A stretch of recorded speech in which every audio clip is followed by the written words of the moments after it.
Está em tramitação no Congresso Nacional o texto do novo Código de Processo Penal. É o conjunto de leis que diz como é que tem que ser um processo penal, desde a investigação policial até o julgamento, né? Segundo os promotores de justiça, trata-se de um pacote de maldades, esse projeto de lei que limita muito a atuação do Ministério Público. Esse projeto foi apresentado no mês passado pelo deputado federal João Campos, que é do Republicanos de Goiás, e ele também é o relator da matéria. E o deputado João Campos é delegado de polícia. Está com a gente aqui na linha para conversar ao vivo o promotor de justiça do Tribunal do Júri do Estado do Pará e presidente da Associação Nacional dos Membros do Ministério Público, o CONAMP, o promotor Manuel Murrieta, para falar sobre o ponto de vista do Ministério Público em relação a esse projeto de lei. Promotor, bom dia, obrigado por estar aqui com a gente. Bom dia, nós que agradecemos, obrigado. A gente sabe, promotor, que a CONAMP fez uma lista com 16 pontos críticos do projeto. Qual é, na sua opinião, o principal problema desse projeto do novo Código de Processo Penal? Se eu for lhe falar de pontos específicos, eu iria até além dos 16, né? Porque nós temos 820 artigos aí no Código de Processo Penal e o relatório traz uma mudança muito radical, muito drástica. Mas os pontos mais graves que a gente verifica que a gente terá um cenário de impunidade e não de melhoria de eficiência são em relação à questão da investigação, que ela proíbe os membros do Ministério Público investigar, algo que o Supremo Tribunal Federal já disse que é possível, e a questão do Tribunal do Júri, dos crimes contra a vida, onde existem diversos pontos negativos, por exemplo, de exigir unanimidade entre os jurados no julgamento. Ou seja, basta um dizer que não, crimes bárbaros ficarão impunes e os réus ficarão absolvidos. A gente verifica que esse relatório traz um verdadeiro retrocesso para a efetividade do sistema de justiça criminal. Em relação à investigação que é feita pelo Ministério Público, o que hoje o Ministério Público pode fazer e o que esse projeto passaria a vetar? Vou te dar um exemplo bem atual. Nós tivemos agora essa situação de Jacarezinho, no Rio de Janeiro, onde, se o Código de Processo Penal passe com o texto como está sendo proposto no relatório, nós não poderíamos investigar a ação policial que ali ocorreu, para ver se houve excesso, se não houve excesso, se houve abuso, se não houve abuso, se os policiais cometeram crime de homicídio, se não cometeram, enfim, nós não poderíamos fazer nada, não poderíamos investigar, não poderíamos exercer efetivamente o controle externo e a busca da verdade do que aconteceu naquele episódio.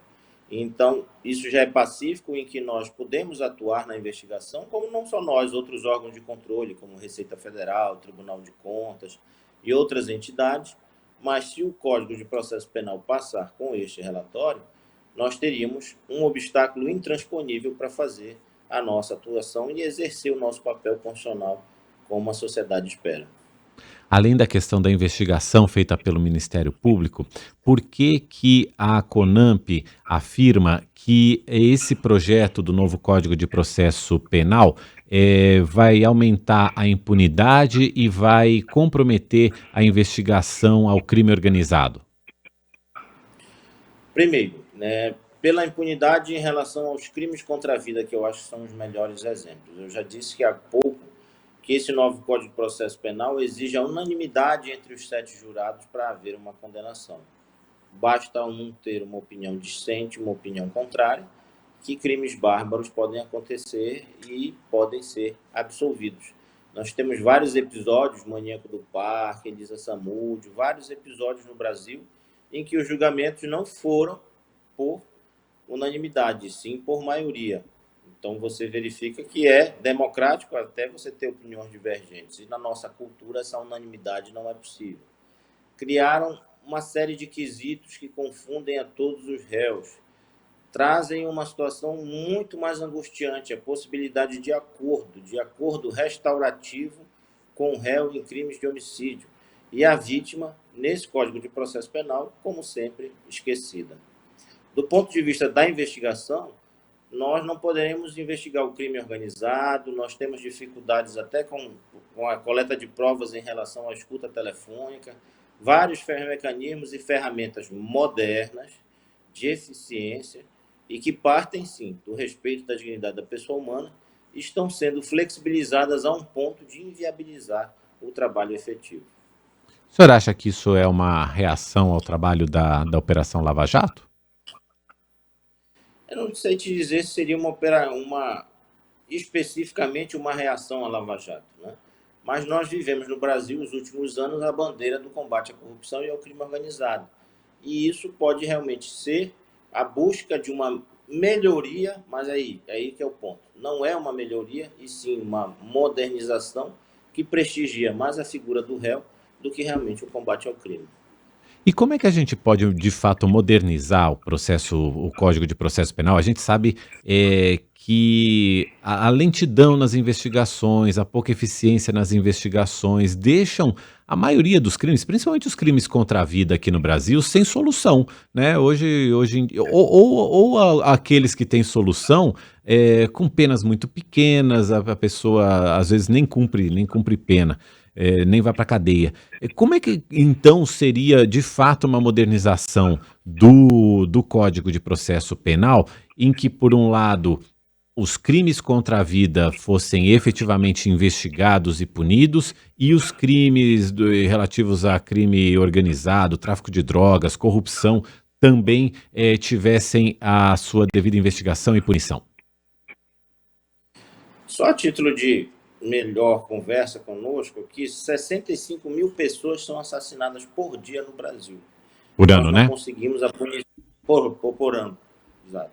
E nós não conseguimos a punição dessas pessoas da forma efetiva, né? Então, o que seria importante? Partir de dois princípios que são fundamentais: a ampla defesa, o contraditório e, mais ainda, a dignidade da pessoa humana. Mas esses três pontos, eles não são fundamentais para burocratizar o Código de Processo Penal. Em vez de se simplificar a investigação, simplificar o Código de Processo Penal, estão se criando outros obstáculos, novas fases, novos institutos, trazendo uma complexidade desnecessária que só burocratiza, aumenta a lentidão e gera muitas possibilidades para o que a gente chama de estratégias jurídicas acabarem levando o caso a não ser efetivamente julgado e a pena não ser efetivamente cumprida. É importante dizer, como um exemplo este que eu trouxe agora, num crime contra a pessoa, um crime doloso contra a vida humana, você ter um acordo com o réu. Como é que a vítima vai se sentir disso? Qual o caráter pedagógico disso? Qual é o país civilizado que realmente trabalha temas tão importantes contra a vida desta forma? Os crimes graves em geral, a criminalidade em geral, precisa sim ter uma efetividade. Ninguém está falando de excesso de punição, ninguém está falando de excesso de condenação, de desrespeito a princípios caros a qualquer ser humano. Nós estamos falando de simplicidade, desburocratização, né? Transparência. Vamos criar um processo real, não um processo artificial.